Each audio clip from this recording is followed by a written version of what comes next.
Hallo, ich möchte euch kurz was über das Projekt Hands for Artists erzählen. Und zwar haben wir uns zusammengetan und überlegt, wie wir etwas gegen die Krise tun können, die uns mittlerweile alle erreicht hat.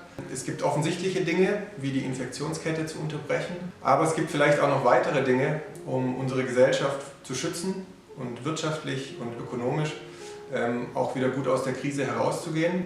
Und deswegen haben wir uns die Aktion Hands for Artists überlegt. Bei dieser Aktion geht es darum, dass jeder von uns Ausgaben hat, die er monatlich tätigt. Oft sind es Künstler, Tattoo-Studios, Kosmetikstudios, die jetzt einfach von ihrem Zahlungsfluss abgeschnitten sind. Es ist nicht so, dass sie nicht arbeiten wollen, sondern sie können nicht.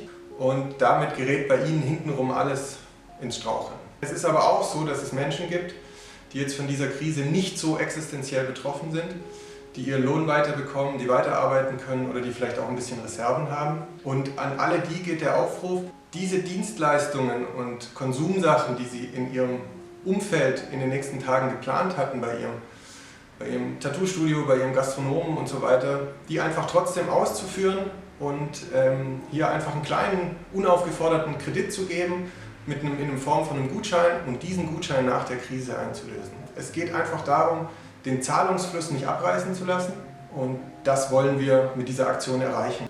Es ist noch zu sagen, es geht hier nicht darum, Spenden einzusammeln, sondern es geht darum, Dienstleistungen oder Leistungen anzubezahlen, die ihr sowieso konsumieren oder die ihr sowieso haben wollt, und die einfach ein bisschen vorzuverlegen, um den Liquiditätsfluss derer zu gewährleisten, die einfach gerade von Geld abgeschlossen sind. Wenn ihr nachher am Ende den Gutschein nicht einlöst und es zu einer Spende macht, ist das in Ordnung, aber das ist nicht das Hauptziel.